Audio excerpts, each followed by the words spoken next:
Bonjour, Nabandeko Banso. Comme d'habitude, balanda ngai. Bilili bonbolanda siko to masolo bolanda siko ezolanda. Après moi introduction oyo, et ça vraiment très important. Dans le barabandeko, bolanda ngo pena attentivement. Dans tiki bino bolanda siko masolo to solana bino. Dans bino ezalaki ngai premièrement ndeko na bino Wansonga Dikazaya. Mbote na bandeko Banso o bazali kolanda biso ya bino ezali ya bino ndeko Wansonga Dikazaya. Lelo nde bomoni nazali na ndeko na ngai na kotika ye moko a se présenter, mais avant na pesa ye maloba o ezali kaka na kati émission to bengi bonzambe ya kimbangu. Donc bonzambe ya kimbangu ekouvrir makambo ebele, kasi lelo bomoni toza mibale pona nini de se consulter qui moi eloko moko tolingi to sala ezali nettement nouveauté moko boye pambate ba génération o eleki ya bapapa na biso ba information bon tokokota na wana mais avant tokota na kuna na pesi na maloba na ndeko na ngai o aza na ligne ye moko se présenter après ce moment qui a sala nini pe tokokoba papa maloba pa na yo. Merci mingi papa Jado. Zalinga ndeko na bino papa qui a sungwa Martins. Nazali en France, nazo bienvenue depuis France. Nazali kimbangologue. Kimbangologue ezanini. Ezali mutu oyo alandaka histoire pe atangaka histoire ya tata Simon Kimbangu na mozindo penza na ndenge sengeli. Voilà na mwa mukuse mwana kwa ekolo banabino. Matondo mingi. Bon. Matondo mingi ndeko, mbomoni ezaki journaliste to sala to solo la. La bonzambe ya Kimbangu to partager. Oya zana onga na zana moto sangisi. Donc ezate ko na tuna ika mituna, mais to zane ko kabola lisolo na mwa ba remarque o to moni o to ndenge na lobi bon bit de biso ya mwana to me ko changer biloko. C'est-à-dire pour ce totali merci papa qui ansungwa nga lobi ya za na yebeli azali sala ba recherche belé égyptologie, culture. Donc information ce qui est keima be. Et donner tout le bagage alignation mentale des choses là. Oui. Et belé to côté na fausse information et qui. Alors les loto yebo moni to tiba ni na mise na sima. Les canisiona et pour na nini nde kwa sala ki mobembo na mboka yelu celebi nkamba. Mise yé. Biso se trouve expliquer nous que importance à miser les années. Pour to yebi les alliés parce que bomba ko bomba information mais vrai. Bon, bah, information vraie. Alors, il y a un mot to bandi siko de sujet na biso. Donc, nako eloko biso to limito lobela nanto ezali ovele nako changer background na ngata to za ko loba mais to tsela bino mpe na monene pour comprendre to kende étape par étape. Olimbis ne bomo na bouger mo mke mais ezali na tina. Ko bozali ko mona sima na nga. Bozali ko mona photo wana na sima. Nakanisi papa Kiansungwa na upesa omoloba okwa kolobela sona ngwa mukina photo wana après toujours continuer débat na biso. Ndenge kaka papa Jada lobi donc lelo idée zali boyebi ke musée et bombaka bokoko. Musée bombaka bokoko bana Israël l'air babimi na Égypte bazongi na terre promise et lora liboso basalaki batongaki musée oyo nazoloba mutalbaki ngazali papa Simon Kimbangu kiangani yemoko molimo mo centre.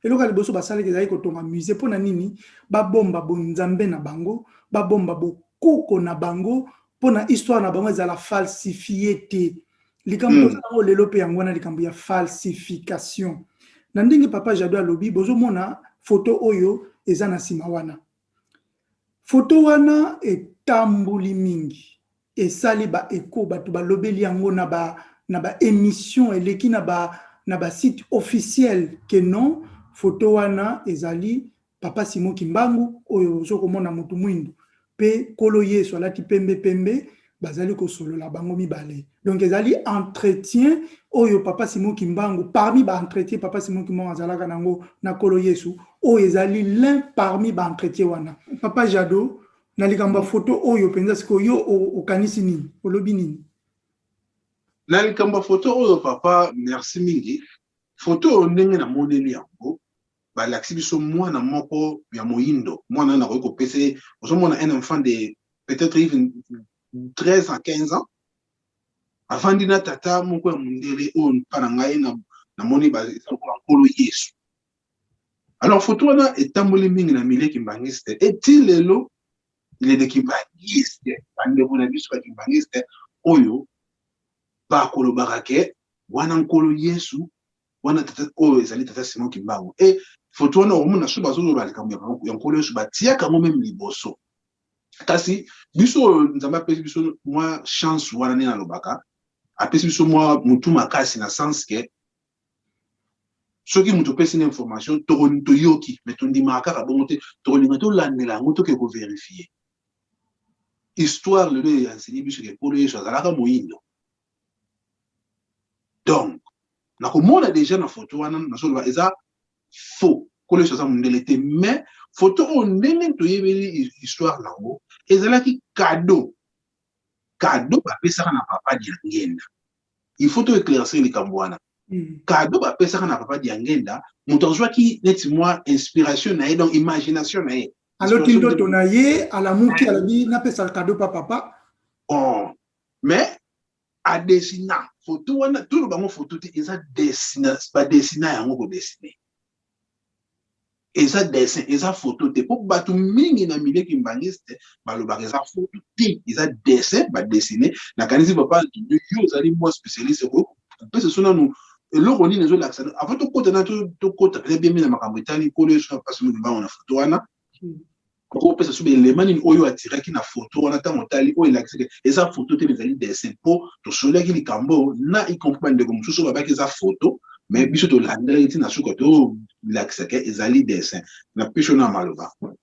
Merci mingi papa Jado. Donc avant na koma kuna omondi ba kimbangologue to sala ka musala ba historien le azo ko sala azo koma histoire akena na ba source to sala na deux types de sources to sala na source ba bien ka ba source écrite makomi ba to makambo ba tiki pona ba génération à venir ni to tanga ba livre ya école et après la source to bien ka ba source orale et ça les solo o ekendaka de génération à génération donc ba source ni ba leona le to sala histoire yango ba to batalaka.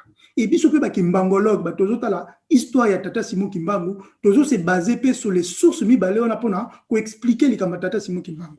Toujours dans la photo, c'est toujours sur le point de vue scientifique. Parce que, il y a image, étudier à Kango. Il y a couleur, il y a cadastre, il y a tout, il y a technique pour analyser. Donc, dans la photo, il y a pour mutuno sa mona donc dengi photo bozo mona boye nazo zwa nakosala ba dessin nako dessiner na photo na dessin oyo premièrement eloko to ko constater ezali ba eloko to benga ba pixel le bozo mona ba pixel oyo ezala pixel moko ezali défragmenté elingi koloba nini elingi koloba ke on est parti d'un support déjà existant donc support wana existant yango papa Jado zo lo blabiso dessin le roman nango awa bolanda awa babenga kango o babenga kango dessin à main levée tozolanda o babenga kango de coups de pinceau oyo nyonso za awa oyo eza ba coups de pinceau tozomona nango même awa les coups de pinceau tozomona nango awa les coups de pinceau tozomona nango même awa oyo oyo eza flou awa même tozomona nazo dessiner pour na kolanda nazo kolanda tozomona oyo nyonso oyo babenga ba coups de pinceau tozomona nango pe lisusu awa oyo babenga kango les négatifs bozomona ba négatif ya pinceau awa donc lelo penza tozangi ndenge tolobaka teta dioko katula mwanzi tozo teta ndika pe tozo longola musisa tolingi su ba falsification te parce que côté na mbole ya centenaire faut toloba bo solo ya Tata Simon Kimbangu donc onyo nazo laksa bino ba benga ba négatif oyo nyo za ba coup de pinceau eza ba coup de pinceau donc pour la koloba nini je pense que eza clair ningi papa Jado lobby ils ont dessin, mon tout, à ça qui dessin, à dessiner dans support papier, et puis, bah ça y a photo. Les bah ça y a photo, il y a ça défragmentation à pixels, besoin comme on a que photo est à la flou. Besoin mon ango pesa flou. Bah tout le monde parle que non. Ils allaient parce que dans temps wakala, bah qualité bah photo, ils allaient qui malamuté. Effectivement, sur votre tali bah qualité bah photo, to bien à Kodak. ezalaka lisusu te se bunga entreprise wana depuis maintenant 3 ou 4 ans Kodak ezalaka lisusu te eza ekota faillite balongola nini yango parce que digital eye makasi ba Samsung ba iPhone esali ke Kodak ezalaka susu na ba cliente Kodak ekenda faillite mais na tango wana ba photo mingi to bana ko salela ezalaki ba ancêtre ya Kodak. Et donc, qualité là, effectivement, ils allaient mal à monter, mais autres comme on a des dépigmentation, ils allaient au bien quand les coups de pinceau, il y a même ça là que image est netité. Donc, dans moi, mon coup, c'est papa Jado pour la cause là yo. Donc, photo oyo, ils allaient qui photo té, ils allaient dessin, oyo batiango na manière digitalisée, ko kangangon des photos. Donc, to bandi na dessin to kangi yango photo, il y a mon des photos wana oyo, ils allaient et circulaka. Ti lelo o bato balabaka ezaki ba mindele mutu bakangaka papa Simon Kimbangu na kolo Yesu photo c'est faux ezalaki bongote ningi papa Jado expliquer yango ezalaki cadeau baki kopesa papa Diangenda Kuntima Joseph malobe pa inayo papa Jado Matondo en tout cas merci na explication pesi côté scientifique yango omoni na bito soleil ki mingi na ndeko na ngai pona yebiye côté na fort na ba domaine wana mais loko mususu remarque mususu go sala kana na ba photo wana papa Simon Kimbangu bandi ko mona na nkole surtout bandi to ba à partir ba 1900 to bandi ka de 10 ti ezo matela 21 o mona âge papa Simon Kimbangu sala ki na soki to bito englobe on était de papa Simon Kimbangu probablement abotami na 1887 oui na 1921 soki to komi place papa banda musala neti azo kuta na nkole sur pas na 1921 ba 18 ils ont qu'elle azalaki déjà na une trentaine d'âge. Or na photo wana bango balobi ba bengi o photo bakangaka kasi mo wana za mwana moke wana za ba constant na sali asa mwana moko entre 10 ou 15 ans donc na âge moko bon voilà donc et ça déjà faux. Alors au komona lisusu selon ce qu'on est commis analyse dans ba yeli ko di na kado faut que ça la mine belge nous baloba que non papa Simon Kimbangu kolo Yesu tatinda kai alors ba te kolo Yesu ya modele papa Simon Kimbangu moi na moko torse ni ya muki avandi donc une sorte ya ko pananga ko eza analyse personnelle ba bande ko za kolanda net ko kitisa pe ka mutu moindo mais papa Diangenda humble le roi zalaka na humble un jeu cadeau à Tiwana. Alors na biso bande Kimbangi c'est auto yebi makamba photo auto pic la photo lo ni to ko ça oui ils ont faire partir na histoire donc ko boya monter mais il faut ba explication et banda kolanda na ibiso bi ko ko intervenir mon qui partir papa. Oui tout à fait oza na réseau papa Jado na koloba boye omoni ba Kimbangi c'est tozalaka distraité na comprendre na mona ka mingi tozalaka mingi distrait likamso c'est ça mis déjà si maintenant ko comprendre que non ba papa baloba ki na biso ngo pona nini toyebi église kimbangiste ezali na déontologie nango azape na ba principe nango oyo andimaka azape na idéologie nango mais so botali ko photo oyo na idéologie kimbangiste bozo mona penza ke ezoko concorder te biso toyebi ke kolo Yesu na oyo ya Israël na ya biso ya nkamba bazalaki batu mwindu mais comment se fait-il na photo oyo soi-disant ba mindele bakangaki kolo Yesu ngazala mundele bozo mona déjà que na déontologie kimbangiste na idéologie kimbangiste ezokende nzela mon côté ça c'est de 1 de 2 dans les années 60 surtout mekito ça l'histoire de l'église c'est bandaka dans les années 60 leur indépendance ya Congo yé église pe ezu indépendance en 59 boye bili solo to koma ki na époque to bengaka vicaria na ko kende kuna te mais aka ba élément tozo pesa d'analyse mutu na mutu akende pe ko pousser en plus na ndako tozaki na il y a problème tozaka na problème il y a église qui mangi c'est donc première séparation église et bandi na moment na ya vicaria bambuta papa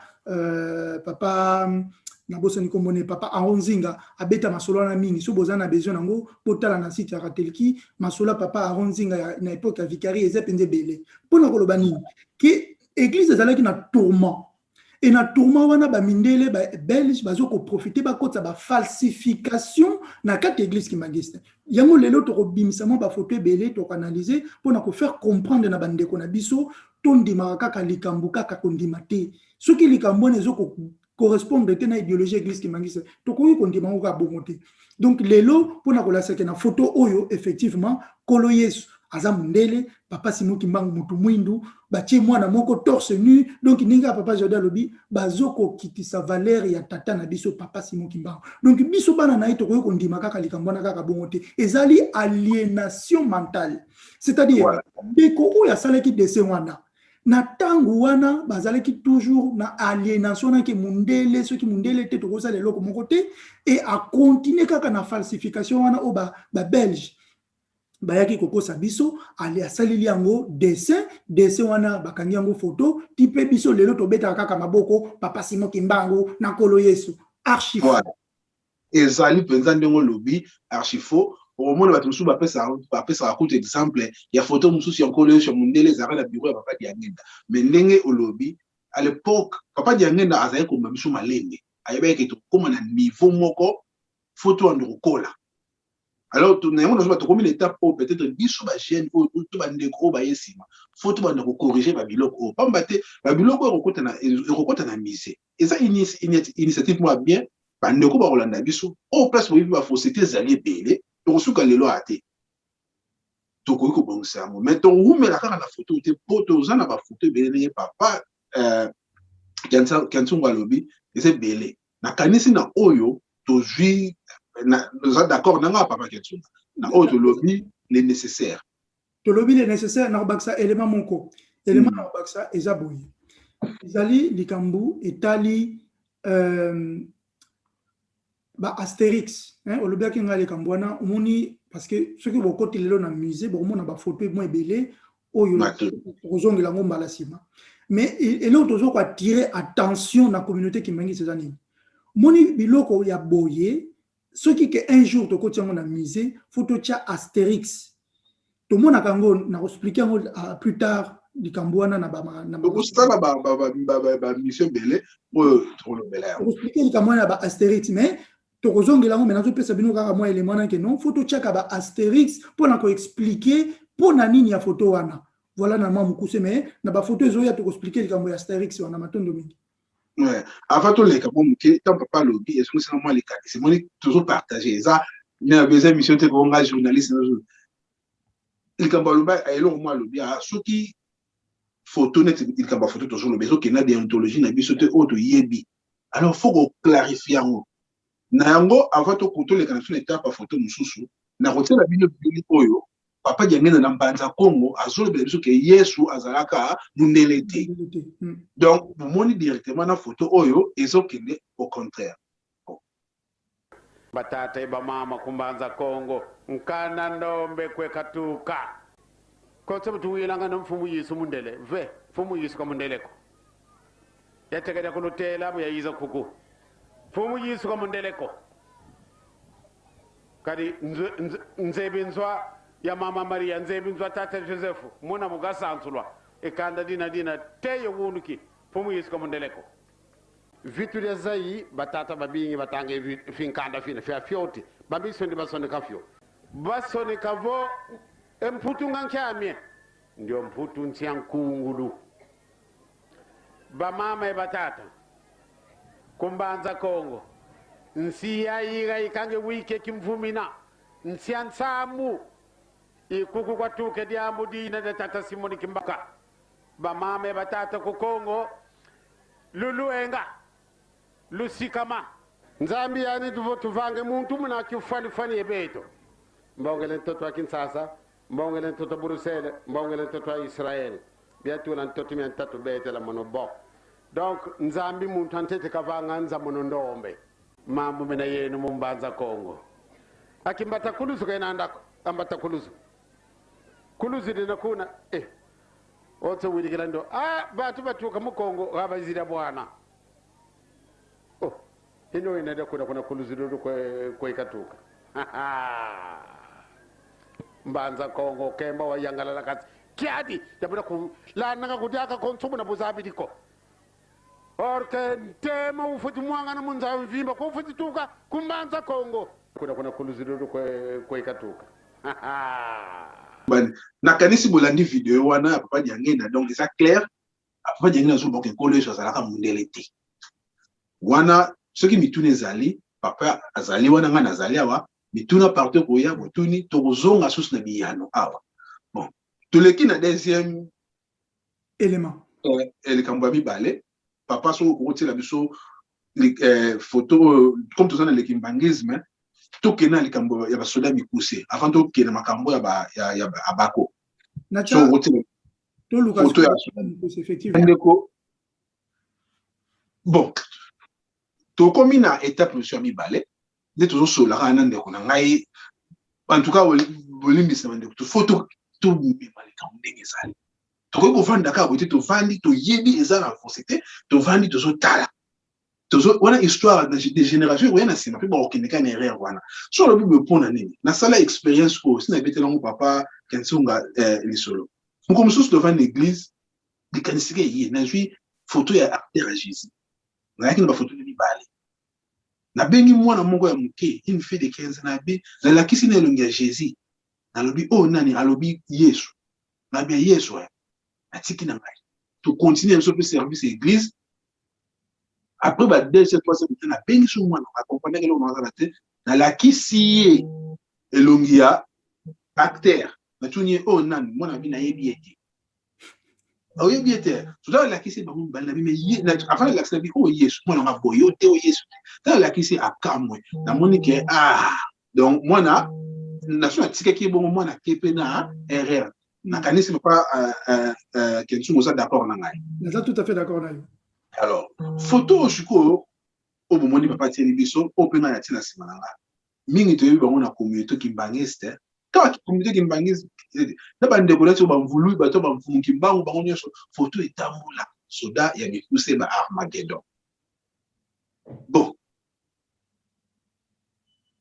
donc ce tokoloba eza ba armageddon te wana eza illustration avant na continue na nte papa kensunga soki aza nano akoki kobakisa série akoki kobakisa tozodéveloppe après nga mpe na kobakisa yanga papa maloba mpa nao merci mingi papa Jado avant tokota mpenza na kati ya photo wana le nazalaki na nkamba nazalaki na ndeko moko chef Hervé aza ndeko na biso ya flûtiste tozalaki nde na nkamba kuna na centenaire tofandi na parce que tozalaki na loger na nzanza bisadi toke na restaurant tozolia tozosola na ndeko na biso moko ya poto na kopesa komona ete ye moko ndenge tozosola boye akose reconnaître aza ndeko na biso tosambelaka na ye na paroisse moko tozosolola boye tokutani na restaurant tozolia tozosola likambo oyo sikoyo tokomi na likambo ya basoda ya mikuse bon nakokota mpenza mingi nde me mpo na koloba ke le tosololi na ye nga mona comprendre ke en tout cas église kimbangiste toza na makambo moko na tozokoma te mpo na nini nazoloba bongo avant tokota na photo na sur le point de vue historique et likambo na soleki on parle pas ndeko wana natunaki boy le kombo Armageddon e utu wapi bandeko boza na bandako bozolanda biso bo pesa na ba réponse na mitema na bino comment boyebi kombo ya Armageddon na pesi moi silence suspense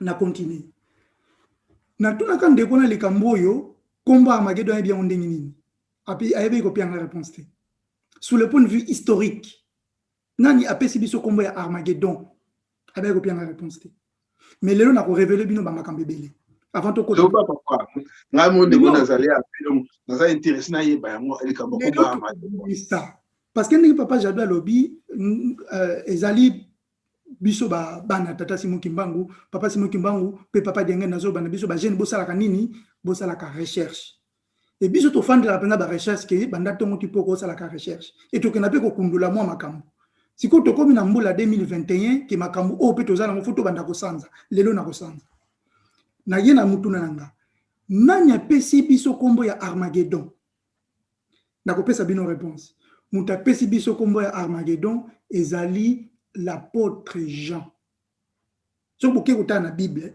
banda na Genèse tin Apocalypse bokukuta Armageddon kaka na Apocalypse so bokuta na Apocalypse chapitre 16 verset 16 kunande bakomi likamba Armageddon na ko partager bino parce que na préparé qui déjà na background nanga ba élément wana pour na ko partager yango et donc na ko sala partage tout de suite oui ça la partage nazanango Papa Jado loba nanga siko ozomona nazo partager Bible. Oui, nazomona lien aussi à Bible, explication wana nazali kolanda yo. Ozomona lien à Bible. Oui, nazali kotanga yango. O ezali Bible nazo partager na bino. Donc tozo tanga na matama mukina la sabino chapitre ni nazo ko ça la référence. Donc dans un Apocalypse chapitre 16 na verset 16 kuna bakomi boy. Les esprits rassembleraient les rois dans les lieux appelés en hébreu Armageddon. Je pense qu'il y a une cité. Voilà. Vous pouvez confirmer qu'il y a une cité. D'accord. Oui, oui. Donc, ça peut appeler comment on a. Voilà les Kamaliboso. Dans le chapitre 16, verset 16, il y a Apocalypse, Kunandi tozu kombo ya Armageddon. Mais mutu ne zaboy. Jean, pour akoma kombo na Armageddon, il y a zwa kyangwapi. C'est quoi les solides nous comme intéressant. Jean pour akoma Armageddon, azwa kyangwapi. Nazo banabino, soki osali égyptologie te oriye ba réponse ya mutu note. Oyo nazo banabino, okoto na ba pasteur na biso, na ba pasteur ya ba groupe de prière, mutako peso réponse ya ngambo yo, azate sauf bato batanga égyptologie. C'est quoi nazo bimisa moi secret. Jean le razalaki na il y a Patmos. Azu ba révélation y Apocalypse. A commis. Mais azalaki na besoin apesa ba kombo na biloko oyo azomona. Tout landa malam. Pour apesa ba kombo wana a se référer na maye oyo ya yebi parce que komona azolo bila ba bête les lions. Eza ba lion oyo ya mona. Azolo bila ba dragon. Eza biloko ya yebi a inventé loko mususu te. Apesi kaka ba kombo ya bakambu oyo ya yebi oyo ya mona. Mais likamba Armageddon zanda nini? Likamba Armageddon zaboy. Leur to komi autobenka la 18e dynastie égyptienne parce que Égypte c'est histoire ba dynastie na ba dynastie. Voilà, oui.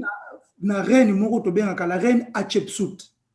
Reine Hatshepsut mubale na ele akufi alingaki te mwana azwa pouvoir.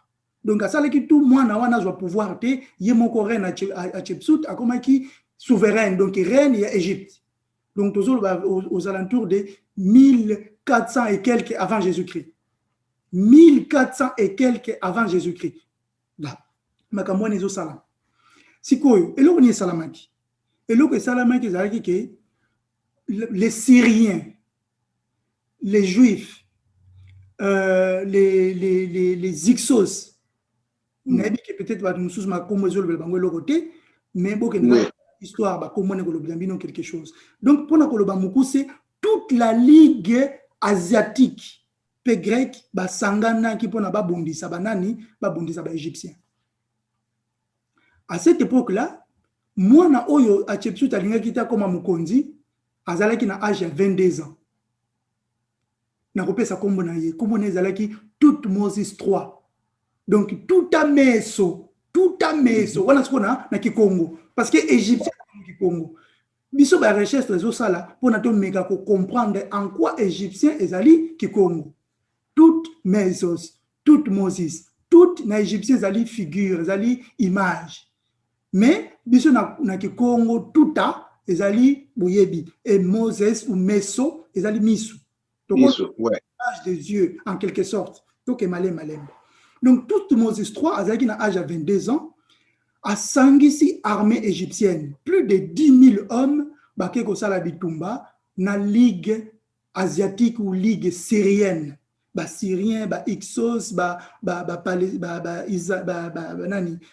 Syrien, ba Babylonien, ba sangani pona ba tumba bunda bitumba na ba égyptien. Yang babengaka la bataille de Megiddo. Na bandeli la bataille de Megiddo. Megiddo ezawapi na bonda nanu na uzwa carte. Lelo pena toke malembe avant kota et pas ya makambo yoto kende ya ba soda mikuse. Foto bimisa pena ba secret lelo. Loba sakola donc bandeko na kanti boza kolanda boza na attentif na loba kindeko aza très intéressant na sola kana mingi donc tolanda bokoye tokoyoka makambo pena ya oyo ya minene ya kitoko pona ela musabiso elongola biso na ba arrière tout ça. Merci beaucoup Mbuta. Donc nazo partager bino photo nanu. Ce qui bomoni ango Mbuta lobi nanga ke photo bomoni. Oui, photo bimi. Photo bimi, hein. Carte. La zone. Parce que faut tout tikana nous to comme na tanga tata Simon Kimbanga bimisa ba secret na ye donc to ko continuer ka na bozo boyo ba mindele ba ko chabiso. Bozo mona oyo tozali na Israël. Je pense que bozo mona carte. Awa tozali so na tie moi dessin na tie awa tozali na Égypte. Oyo ezali Égypte. Je pense que bozo mona Tanis yango oyo yango ba bengaka mer rouge yango oyo awa. Voilà. Na ngambu oyo kesi koyo na oto bengaka Israël to les jardins ceux qui n'ont pas bien kaoni les déserts de yani désert de Sahara. De Sahara. Yani ni kutu pardon? Désert ya De Sahara? Et désert de yani ni ya Israël na bosse ni kombo nango o bana Israël ba katsaka. Na bosse ni terre. Kombe kimi mais eko ya nango. Donc oui. Awa oyo oto ba benga bande de Gaza. Je pense que bozo komona. Oyo Jérusalem. Je pense bozo komona. Awa tozali na Megiddo. Yango ville ya Megiddo. Megiddo yango ekoma Armageddon. Tozo ke malembe. Na longoli image oyo na kotie la bino mususu. Tozo ke ne penza to pesa bino lisolo ndenge ezali penza na kati ya lisolo penza. Na biso yango wana to ya tozali lelo pona to na ko tia histoire ndenge ezali. Po soki babiloko boye neti ba photo wana ba Armageddon ezali koza exposé na kati ya musée, il faut explication ezala. Effectivement. Oyo na préparé bino moi document pour na kolasa bino la bataille de Megiddo et Salamaki ouvert le mois de mai 1458 avant Jésus-Christ. Donc mukonzi oyo asangisaki nani oyo bandeko ya Syrie kombona ezalaki Kadesh, les princes Kadesh. Et oyo batu bozota la vidéo boyo kosa la pause botangi na bino biso to wumela awate pour photo le kamale malembe na leki. Na ke kopesa bino un avant dernière image avant tozongila likambo yo tozo lobila ya ba soda mikuse. Un avant dernière image yangoyo. Oyo ba archéologue les basali ba ke ko découvrir la ville de Megiddo ba bimisi ruine ya cité ba bengaka la cité de Megiddo. Yango bozo mona awa. Donc si on a vu toujours des scènes na l'axe bien où ezali l'ancienne cité comme nango ruine. Et awa c'est la vallée de Megiddo et sika bitumbe salamaki. Na mukuse bitumbe zalaki ndenge nini? Bitumbe bandaki côté oyo. Na la ligue syrienne contre les Égyptiens, il y a roi, pharaon, toute Moses 3. L'air babundi, la ligue syrienne, bakoki bitumbate, bakimi, bayeko bombama, awa nakati ya ville, oyo basala babengaka, la ville de Megiddo, la cité. Donc bakokara ba égyptien te, bakokara ba indo te. Bakoki batumundu te, ba betamaka penza donc yango ezopesa biso ma Armageddon wana. Faut comprendre pour nani babenga Armageddon parce que pendant la ligue syrienne c'était une défaite puissante. Et ezalaki bitumba moko ba betamaka lokola ba ngungi, lokola banamike. Ba égyptien to basalaki likambo wana. Donc pour na ba syrien la bataille de Megiddo ou Armageddon ezalaki traumatisme. Pour na bango ezala lokola la fin du monde.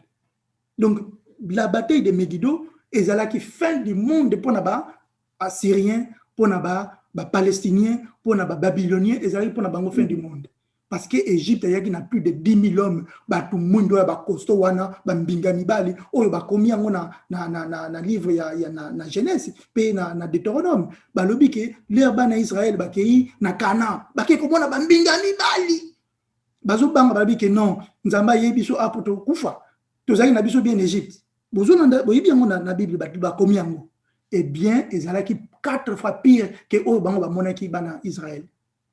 Parce que ba mbinga mibali ba utaki en Égypte, ya makasi, ya milai, na bibundeli na bango, ba ye ko sala bango traumatisme et traumatisme wana sikoyo ezalaki fin du monde. Yango Jean leur a commis en Apocalypse 16. Allez, à ça les références na bataille à Megiddo, a vu l'Armageddon et commis Armageddon. Armageddon. Et comme Armageddon. Voilà. Armageddon. Donc, eza archi faux comme on a déjà tout utilisé. Il y a liboso yangwana. Papa Jado maloba pa ina. Merci. En tout cas, explication de quoi Pessibiso, la canisibiso de Tolandi. Dans le Cambo italien Armageddon, premièrement, d'abord, comme on est en train de sauter. Et en train de sauter. Mais plutôt jouer tout là, ça bango. Bon, na yébi te papa Antonio, vous allez nous compter sur l'histoire Anto, to côté sur le Cambo. Est-ce que photo va représenter l'Arabie Saoudite? Et Zali Penta Armageddon.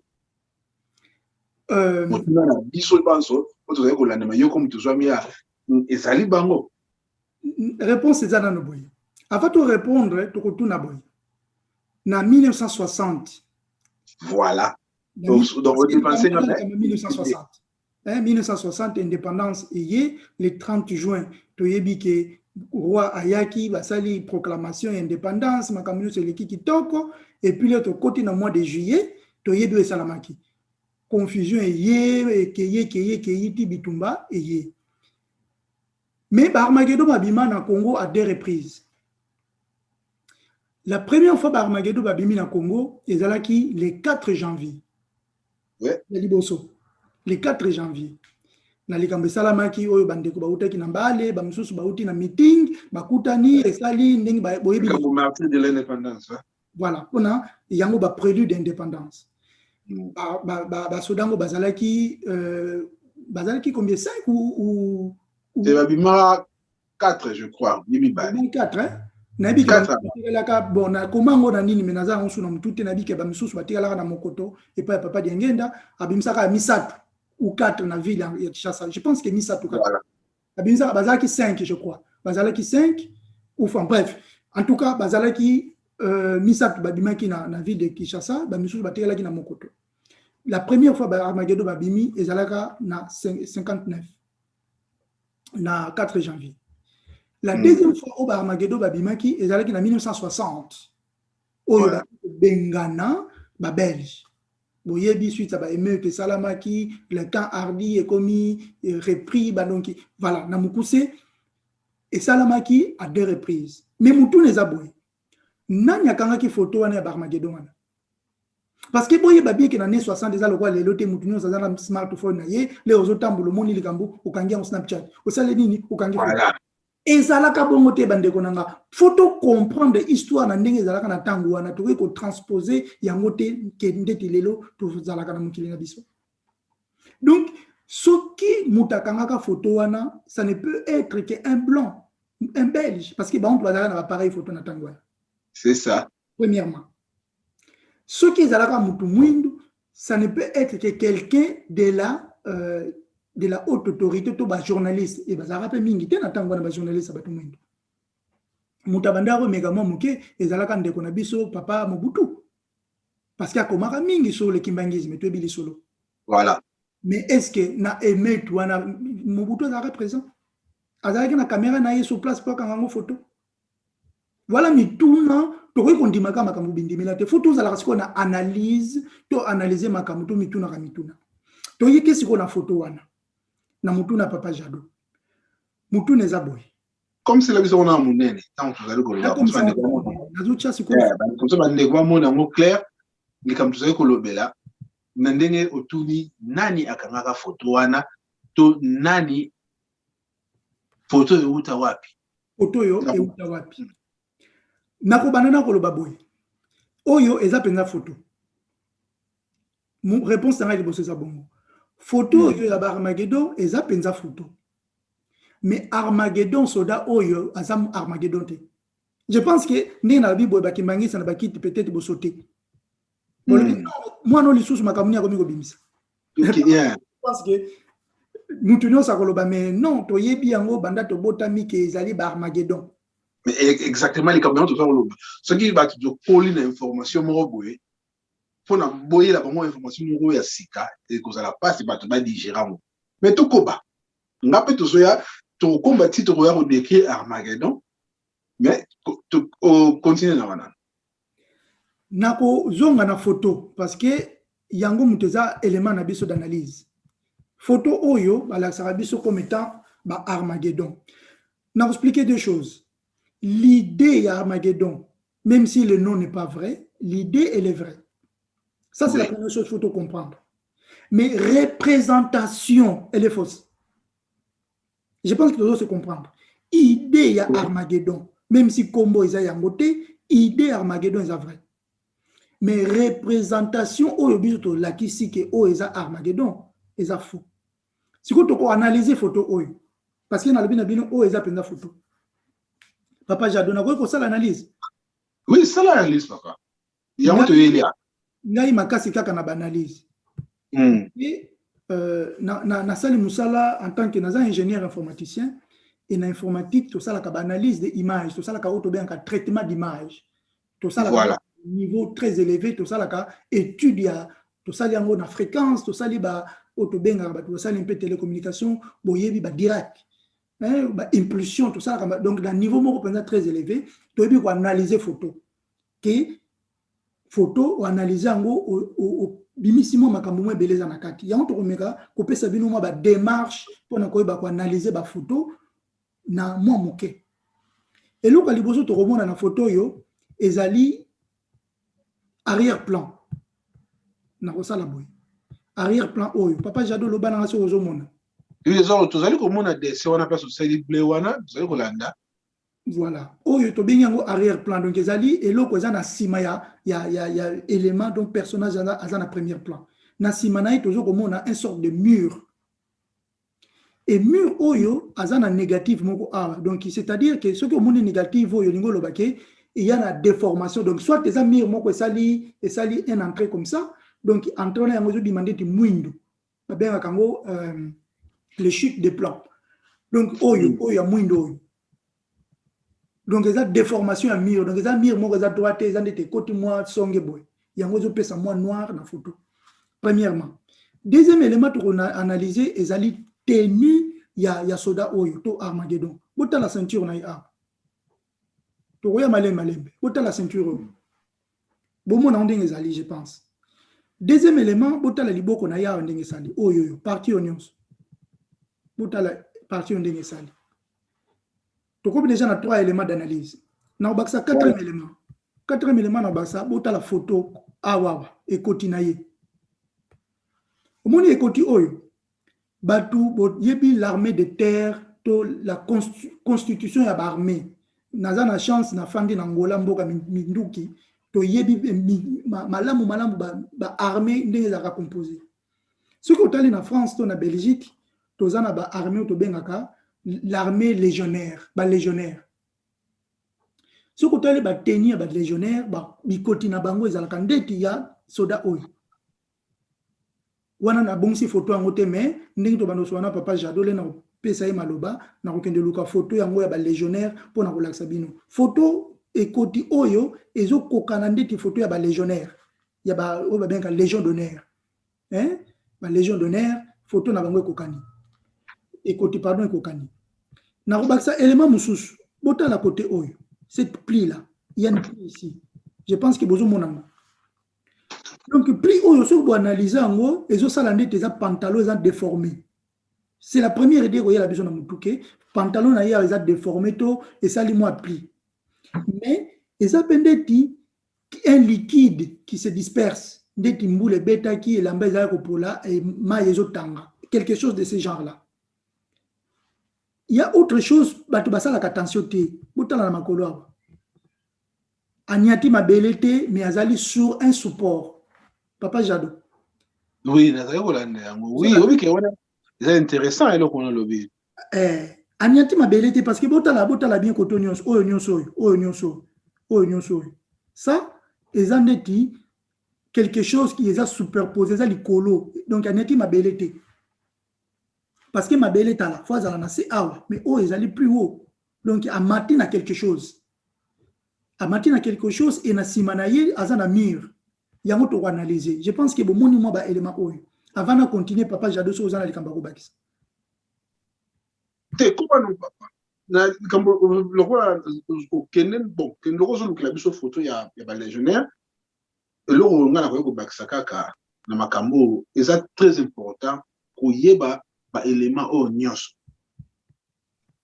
po photo tozali komona na yebi de ko sa publia photo moko boye et ke ko moko ezalaka na France na yebi soko yebi kambo papa kensambo a publia photo moko ya compara yango na ba soda na biso ya Armageddon oyo anazolinga fana koba kuna papa continue na analyse no po ebu bato abunga te pourquoi toujours kende na yebi soko ya chance sa photo ya ba légion ngo ça va bien continue na analyse na toujours on a débat na biso. Très bien. Merci beaucoup. Donc, dans ce partager, nous pendant que papa Jado Bandako Loba, on a luka qui photo, il y a ba, il y a sur mon écran il y a Google. Dans ce monde, oui. Voilà. Donc, photo na bandako babino il y a légion étrangère ou légion d'honneur. Bozo mon photo kepi yango yango, ba bien yango kepi. Oyo. Naza sous scout en même temps. Donc, ndengi naza pe scout, na bi na mama kamuma mususu, oyo pe na tchakango en nazoko yiba moi likambona pour ne permettre na ça l'analyse. Parce que na scoutisme outi na militaire na moi mukuse. Donc pour mon photo on a l'accès qui bino na ikoti oyo, c'est à peu près la même chose. On a ba bino légion d'honneur ba ndingi balataka yango oyo botala bango. Et koti oyo na oyo ya Armageddon na biso ekokani. Maintenant c'est quoi le problème? Le problème est que photo oyo biso to l'accès que zali Armageddon et Armageddon te. Et na l'accès photo oyo avant de continuer. Papa Jado, ceux qui ont mon photo en haut, au salinga signe que c'est bon. Oui, et bimi, c'est exactement les photos que la salle qui mentionne. Voilà. Oyo, batou bazar na Belgique, plus précisément à Bruxelles, ba mon au moins une fois na vie na bango. Bande ko na biso à Bruxelles, bande ko biso ya kimbangiste, beaucoup ko confirmer biso likamboyo na ba commentaire na bino, soit botindi li biso ba email, soit bo contacter papa Jado na Facebook na ye pour na bo confirmer biso eloko oyo. Eloko ni za na tongi to loba. Premièrement, na l'accès bino ekoti, bozo mona ngo yango oyo. Oyo to bengaka ya légion étrangère ou légion d'honneur. Ya ba soda wana bazalaka ba soda moko nakolo bandengni. La légion étrangère, ba soda légion étrangère bazalaka na France, bazalaka na Belgique. Et donc, et le réseau tout ça la awa, et ça que photo oyo va changer perspective, c'est-à-dire que batou ba ebi ba prise de vue, hein, batou ba sala ka ba photo ba ebi ba prise de vue, ba ebi lo to bengaka changement de plan ou changement de perspective. C'est la même photo que tout à l'heure, sauf que awa ba kangi yango photo na côté boy. Les andeti bolandangawa. Na ye awa na kangi photo. Et photo mususu na ye kola sabino na ye awa na kangi photo. C'est pas la même prise de vue. Moko na kangi photo na gauche, mususu na kangi photo na droite. Mais eza photo il y a la même chose. Il y a même chose. Donc si on analyse na biso pe awa na photo. Toke malem. Comme tout à l'heure, beaucoup mona ke ceinture oyo to laksa ki bino. Voilà. Et c'est bandai koleka. Ceinture oyo. Deuxième élément. Liboko oyo to laksa ki bino. Voilà. Liboko to laksa ki bino. Troisième élément. To laksa ki bino mir oyo. Voilà. To laksa ki bino mir oyo. Quatrième élément, to laksa ki bino qui azala qui monter sur quelque chose, azala qui na mabelete. Voilà. Les gens pensent toujours qu'il y a des preuves à l'appui.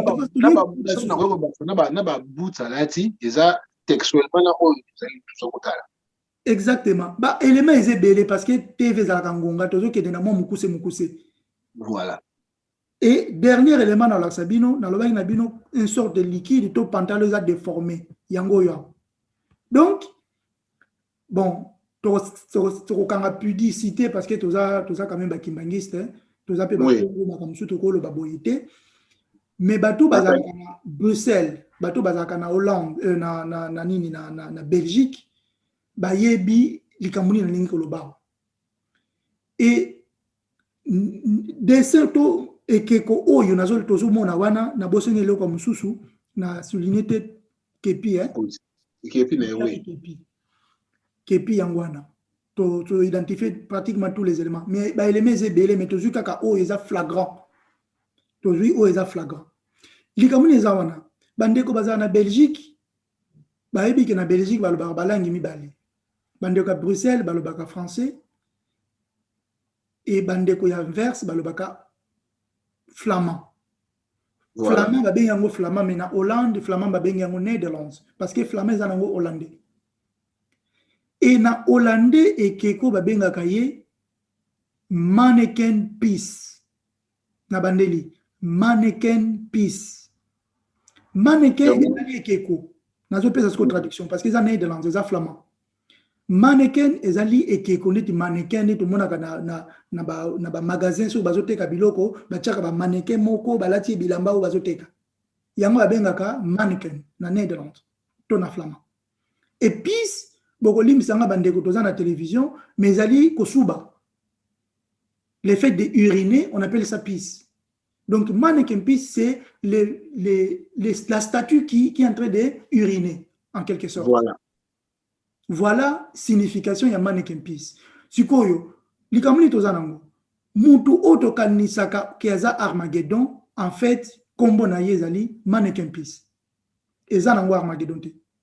Donc, ezaka ka vu différent awa. Donc, mannequin peace to koloba et keko azali ko sala bibi. Eza mona. So na interprétation direct na lingala. Ko ezana anglais mannequin peace. Eza ko la ekeko azali ko sala pipi. Voilà.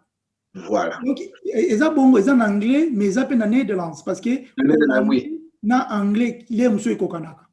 Par exemple, pour conjuguer verbe être, ik ben, I am, et kokanaka. Is, one is zonga, troisième personne. Voilà. You is one is zonga. Bon, en amuku sepe na peace wana pe na mannequin et kokana oka na anglais, mais na flamand, na Netherlands.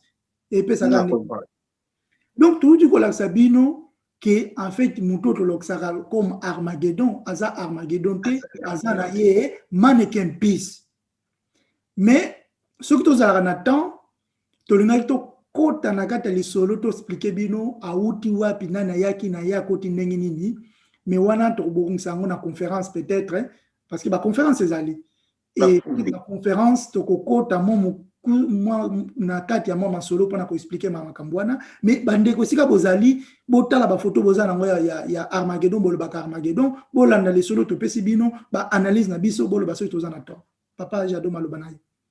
Merci mingi papa Kentunga na ko benga kinyo mais après bin ba ko koko bon na reste l'andi explication de quoi pesi et koko eza peut-être shocking mettre ba en anglais ko choquer ba tout sous mais et là natina au bongisa li solo to histoire na bisoko au monde ande wazala ki ya na ouverture à musée azala ikuna et to souci na biso zali ki ba biloko ekota to ezala ndenge sengeli voilà merci ndingo tseli biso wana ozomona keza no kaka eloko moko ba changer même sur tali esika telemi esali lokola moi arc otali na photo ya o abisto benga Armageddon arc wana pezali nakali ozomona ngo papa Antonio yango penze ezomona na lango na souligner pona bandeko arc c'est wana na biso or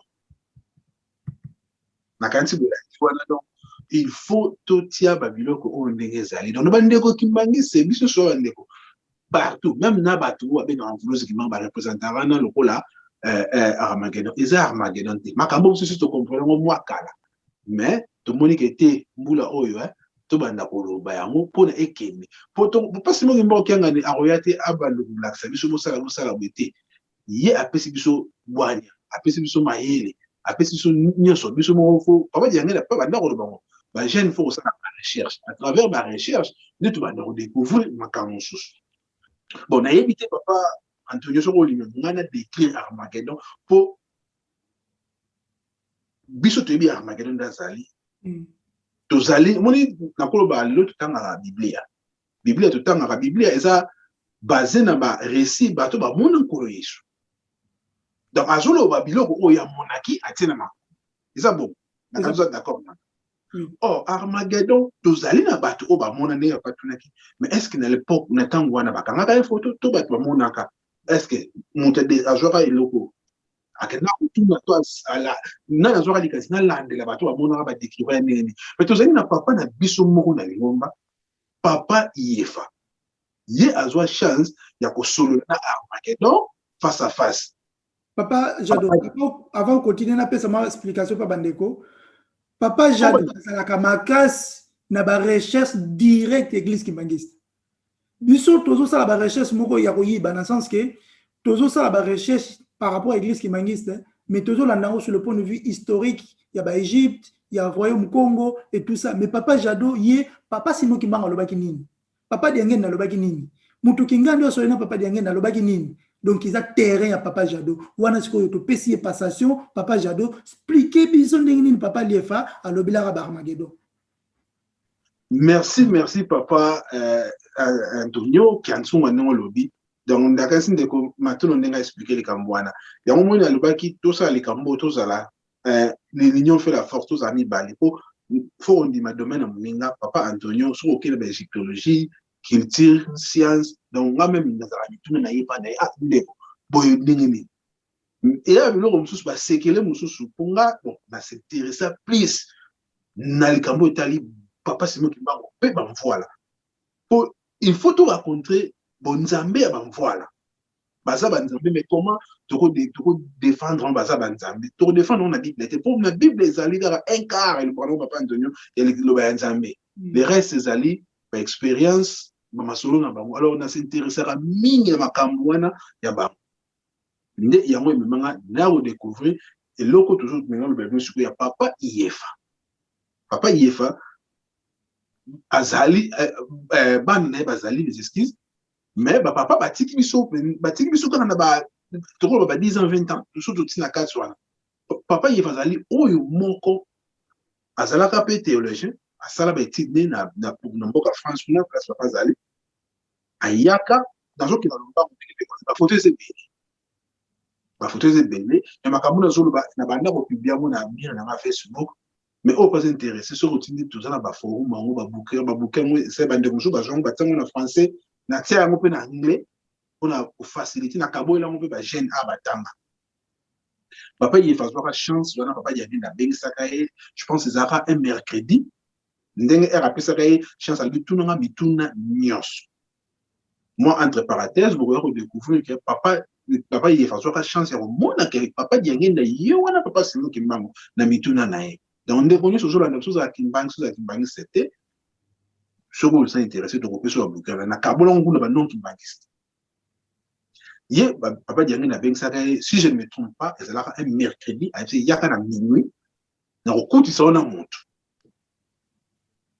Papa il fait tant à yaka na to signo songa yaka na minuit. Aye, tout na papa diangenda. Kuna pa mona ka ndenge ba ndoki baza ko attaquer papa diangenda na centre d'accueil. Mais na ba papa Yefa avanda papa diangenda a sala prière bien aloba makambo na langue ya mokili na bisoti. Ce qui na bosé mo lelo papa Antonio bi kotango go bakisa pe. A sala na langue mosusu. Ata la muto bima na se ya mabele. Donc, abima na sama bilo ninga décrire on dirait moi ma déchu moi jokola amona Armageddon description appelle ça Armageddon ya on attend la photo na ba il connaît ce aux arané il ninga décrire Armageddon premièrement d'abord appelle ça donc ba nini mesure bien diamètre en tout nae abeza muna za ndire tono mukuse me munene misunae epelaka moto nazoki na lomba ce bolingi to zonge la bino ndenge lobi papa to ya tout to vandi plan to tanga sko lisholongo bien mais po masolo to tanga ngo déjà donc to zonge la ngo etikala na mutu na ko ba 95% etikala na mutu no ba to kende buko bubongisa ba kutana ba pesa na mbote papa il est fazalaki tellement ko amona Armageddon pe atia amona makomi pe misu tanga pe la bitanga lobaka vone zo soubi ndire mutana tono donc ndire robot yango ena tanga place na lobi na compagnie ndele ba yebisi kila nzambe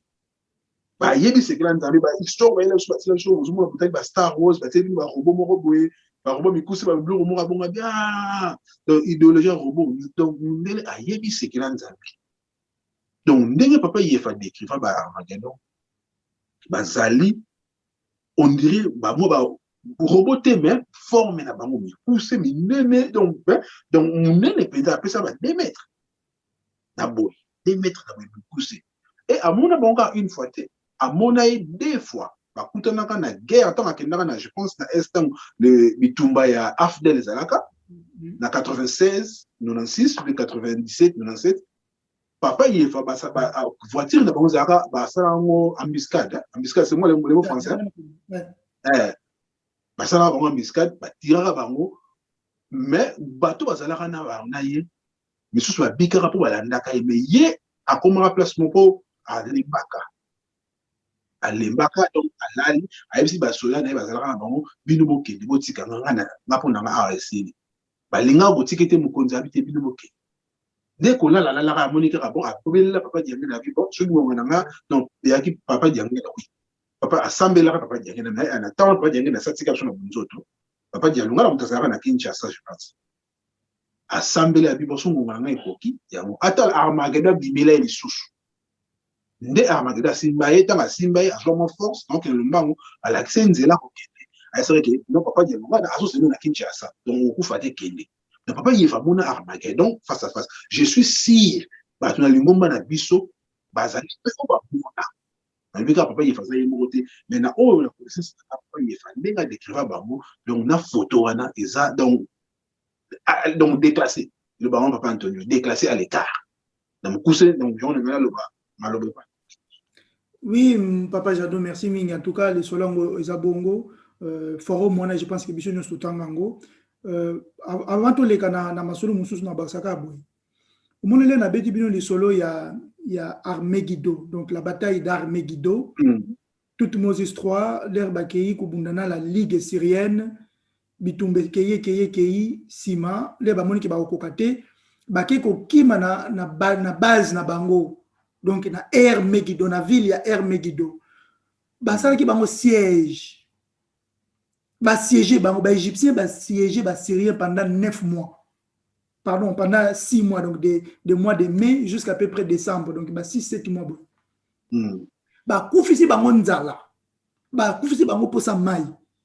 Donc, l'élément moko, c'est la première bataille de l'histoire où ils allaient écrire dans un livre, dans la stèle égyptienne.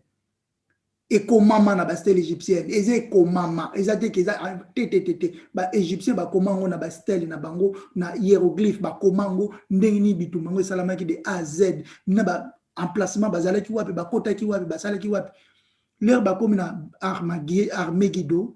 Siéger Syrie pendant mai, juin, juillet, août, septembre, octobre, novembre, là bakomi décembre donc 8 mois, là bakomi décembre, Syrie ba bitu ko rasulité, abandonner, cesser le feu, neki papa lobaka na Vatican kuna abi cesser le feu, Simon Kimbangu na fanda na ya zo zimele église tata Simon Kimbangu elengi. Merci. Bon, tout le monde met la mingue dans la photo. C'est une photo, il y a pas il y a un collègue sur le monde. Ça va publier toujours tous les lots. Mais il faut ça un astérix. Tout l'année peut bon. Bon, na kanesi tout l'année comme photo, tout le beli ba photo mi balé déjà. Et que ça la bande comme sous passi au monarque histoire yeba qui me dit que ça bonté. Alors, nandenge ezali kambangomba to komi na suka émission na biso. Mais avant de conclure, to ko yasu na deuxième partie émission, to le bla photo mususu pe to bandelo moko ezali kwa ngambo to ndimi. Donc, histoire surtout to muza bonté to bando ko landela mo sikoyo ko apporter ba correction. Pour ceux qui te tirent à faux, c'était bon, ils ont problème. Ils ont problème. Il y a un moment où on a un débat, on doit éviter ça, le débat, sur la zone, preuve de banner, pour Nanini, pour ceux qui défendent leur côté. Yasuka, pardon, lobby, au monito, Tata Simon Kimbangu azali, bangu di afi kama ya swe kama ye atombe. Donc, ça, Tata Simon Kimbangu, kobi misa maye o ebomami na nkuku e ya na poisa.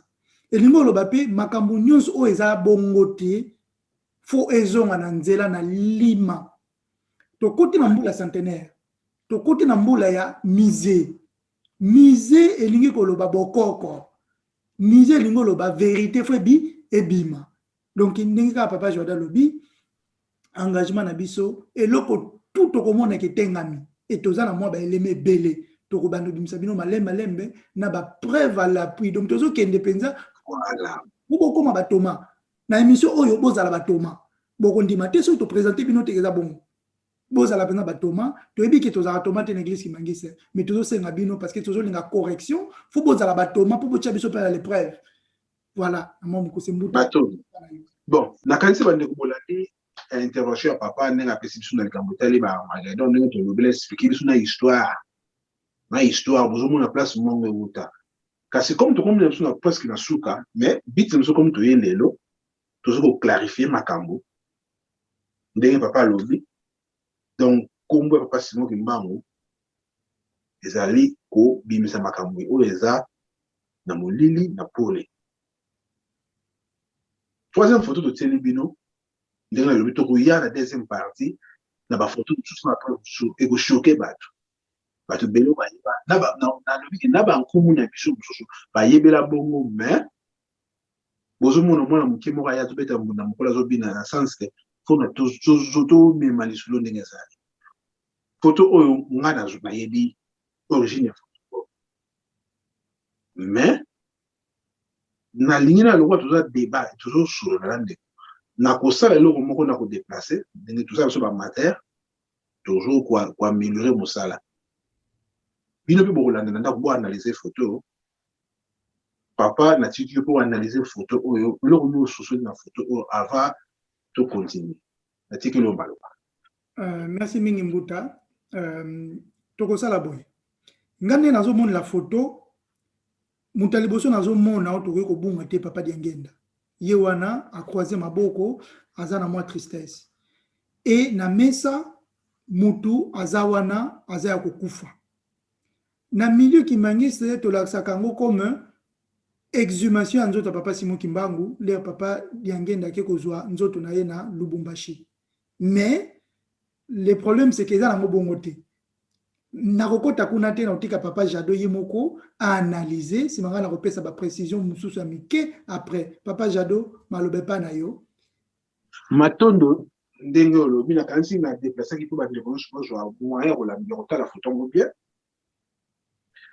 ndenge na technologie to so kwa mel photo wana etamboli mingi na milieu kimbangiste et eloko esali na koto na kati ba photo toza ko débattre point ni un nom kimbangiste pe atindile nga yango un nom kimbangiste bato ba ndima na Simon Kimbangu atindile nga na WhatsApp akomi po abinde ko mbuta na nga wana abenga nga Kimbangu muke abi Kimbangu muke tala fumu Kimbangu yala ke yala ba bimisi na sama bele tala nenga zali zomona pa dia ngenda telemia ba tuko exime ko na ye ngana tali na bi non. To bandiko analyse, bandiko tala ndenge ndeko na papa Kenson wa itu loba. Osomo na pe tali mo ba tobi papa Simon Kimbangu. Alors comme na lui a perception mutu makashi wana, soko lobi na likambo mo na lobi oui bon na monaki na nga okote na débat oui mais na côté recherche na ki ne kolanda likambo tina mozindo. Alors ndenge papa lobi akoya mo ba analyse na pensa ba analyse na j'espère que na ko défenser ba analyse na été mais na mkusi na ndoko na photo vous aurez monné papa Simon Kimbangu te ya ba ndeko ki parler c'est tout on va partager photo wana tout va partager mon titre nous na mona na ba groupe Facebook o papa Simon Kimbangu en exhumation et ça papa Simon Kimbangu te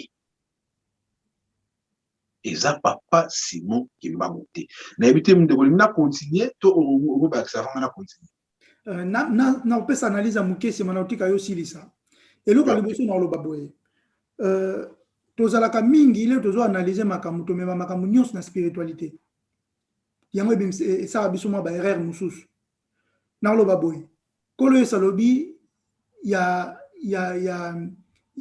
soki ya nani ya nzambe ya César donner à César c'est ce qu'il y a César et à Dieu c'est ce qu'il y a Dieu batata na ba mama topé ça pesa papa Simon Kimbangu eza papa Simon Kimbangu et topé ça pesa matérialisme na biso to yango na mokili o ezo siza na domaine ya biso bato papa Simon Kimbangu le azokola to boité ya bane ko changer bilongi azo koma mundele azo sala boya azo ko se transformer mais ayemo ko tant que muntu azalaki to azana eloko biso to bengaka na archéologie pe na ethnologie to na anthropologie phénotype ezani on a expliqué peut-être moi moké avant papa Jado azwa la suite phénotype ezali ba trait humain.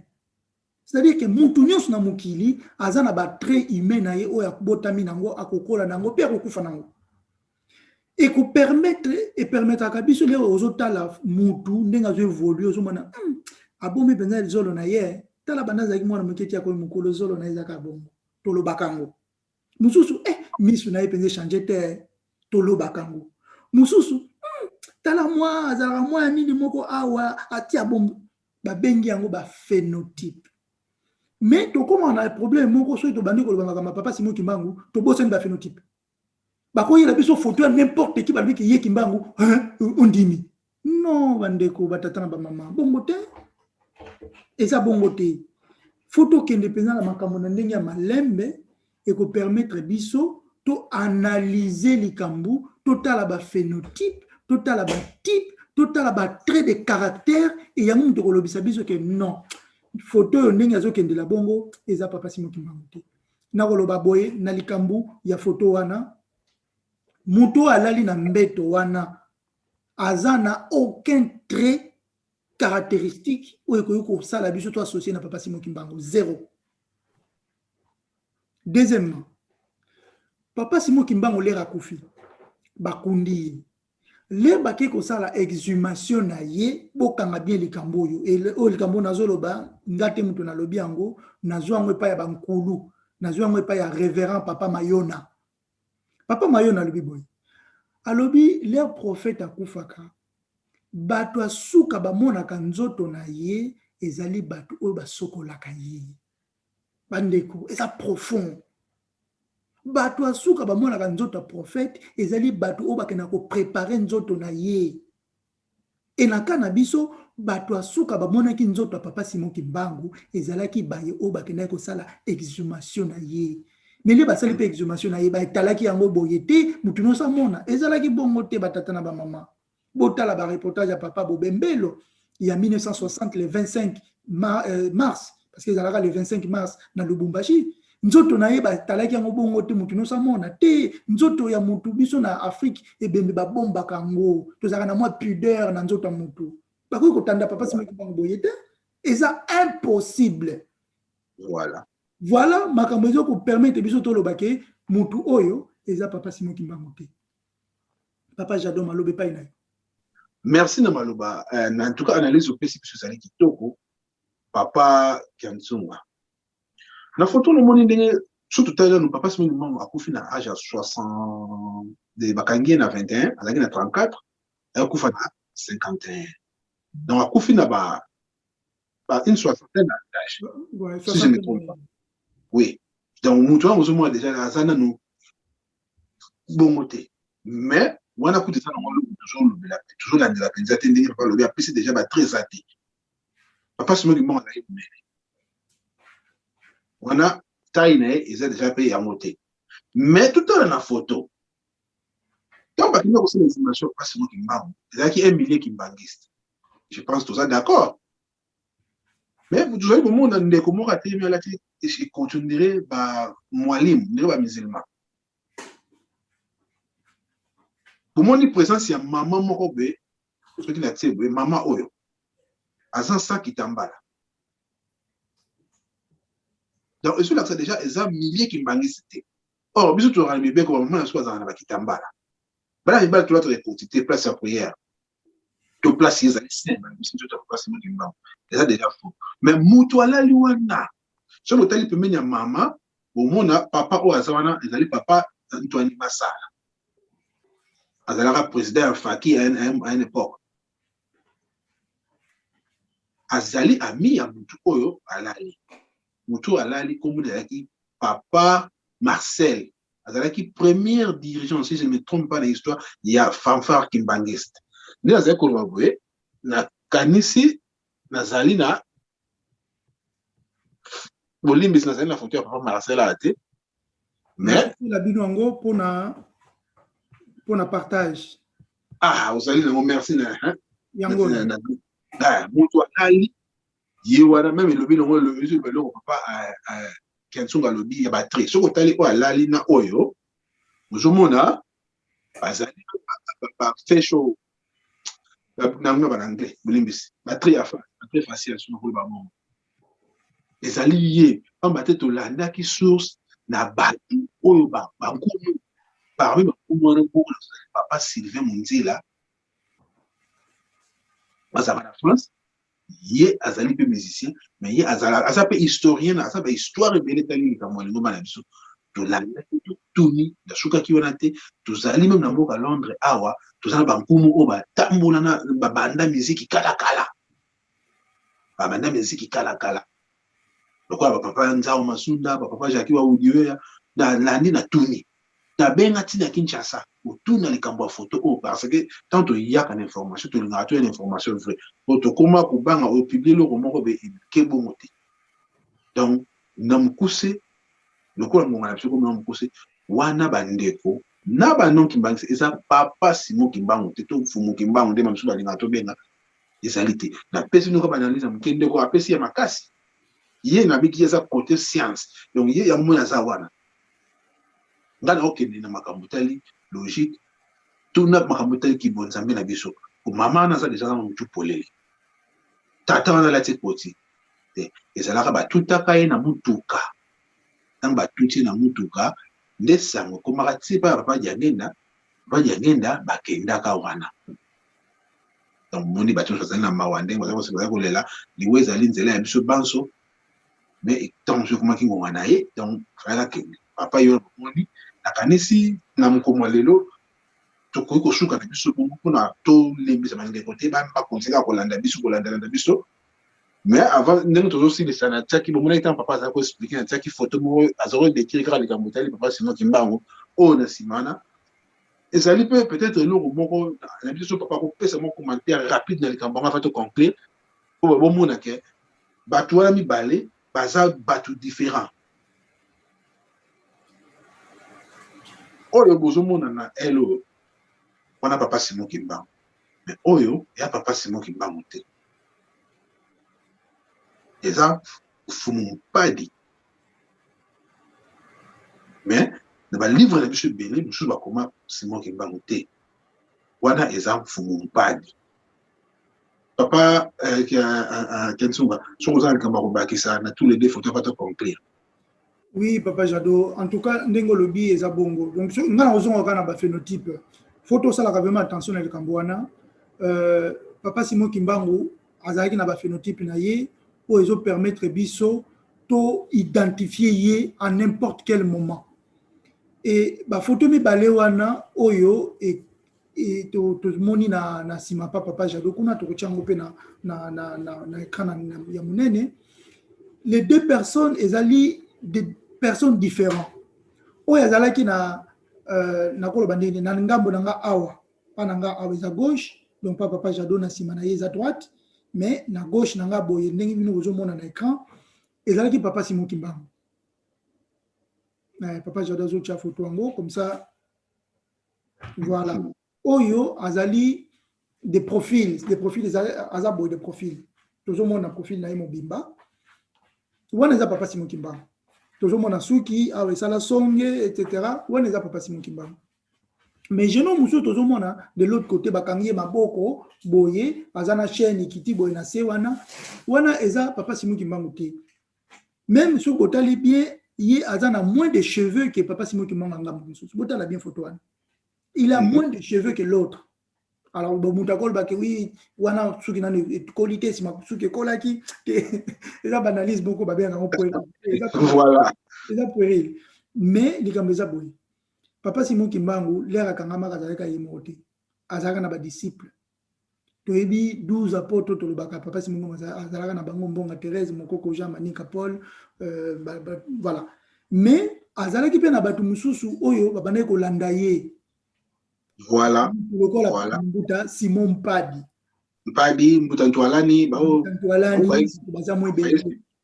au pe banda olanda papa Simon Kimbangu bazaki ba disciple direct te mais banda olanda papa Simon Kimbangu et puis voilà bango pe et bango sikoso boke otala histoire na kota Angola bazo benga ba mvuluzi ba ngonziste na Angola to benga ba ngonziste donc faut ça différence wana les ngonzistes et les kintoadistes voilà des éléments différents donc pour na ko baksaka étant donné to komi na suka ya émission na biso donc papa Jado lobi eza pena bongo papa Jado maloba epanayo ba matondo mingi na kanisi to la société mo ekei donc soki to suki sina biso ala donc pour na ko sala moi summary ya makambo to lobeli bolimbi sa na message tama lingale koma anglais c'est donc olobi pour ça la synthèse. Non, ça la synthèse, voilà les mots qui conviennent. Maintenant, le on a tout le bel comme photo en colo Yesu. Tu veux que le bel oh ya Armageddon, de l'accès nyon soke et ça bangote. Na li kambo ya photo oh ba publier ya papa Simon Kimbangu tango ya estimation na ça ya moté. Tout ça même contre les Kimbangu, mais to aba na kati ya mais to linginde information faisant la ndenge isingeli.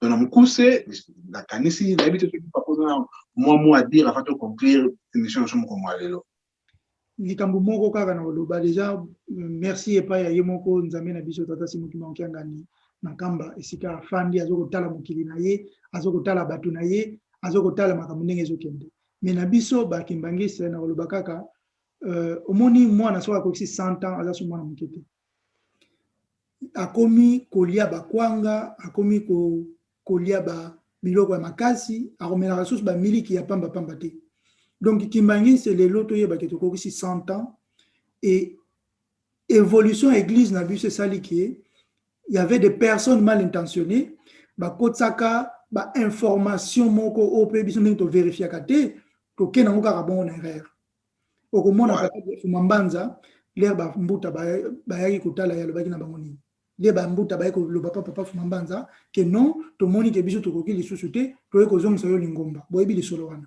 papa Fumambanza nini alabi na bambo oyo bolongolaki bozongisa oyo botiaki bolongola me mutuna na ngai pa ya Kimbangisi nyonso est-ce que biloko nyonso penza oyo bambuta batiaki balongoli yango na ke plus loin est-ce que biloko nyonso oyo société congolaise atiaki l'église tolongoli yango na ke plus loin est-ce que biloko nyonso oyo ba occidentaux ba belge en premier ba kotsaki na kati lingomba na biso pona ko falsifier tolongoli yango tozo sala musala ya kolongola biloko muke toza awa pona ko pesa kaka vérité bandeko bomoni ke bozali na ba vérité oyo contredire mayo biso tolobi eza problème te boya to solola to sala débat contradictoire ezala kutu bien parce que ekolisaka makanisi voilà donc on na biso na zoom awa toujours ça débat toujours na tout ça les petits débat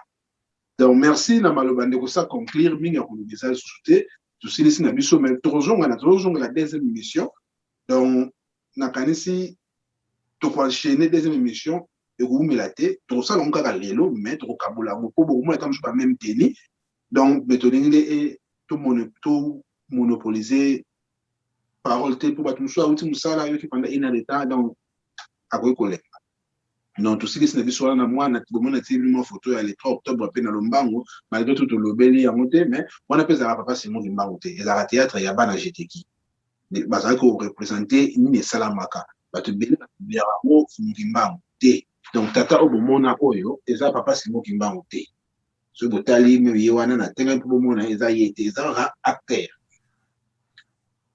donc tout ce qui na biso ndenge to lobeli kamba photo to le bambelé papa parce que déjà conclusion kitoko donc ben o nyoso moni besoin d'information o po mona que à place les ala boyete il fallait les ala boyete na histoire avec des preuves boye to lobeli ya kuna miser ezawana biloko bien information sur ekota ben information sur ekota na si mikolo ko ya to lobela même likambo ya miser kokomango na mnoko na biso papa Simon Kimbangu non voilà donc ce qui va concerne des années mandombe mais bon habité to lobelango mbala c'est peut comme na suka na lingi on a pesi mo ka avangu to le biloko kwa nyonso donc na ba terme prophète nyonso no vikuya et ça ba inspiration ba station belé to lo ba awa ba o peut monique beaucoup joindre biso boya ba monique besoin makambo to fa na biso tout écran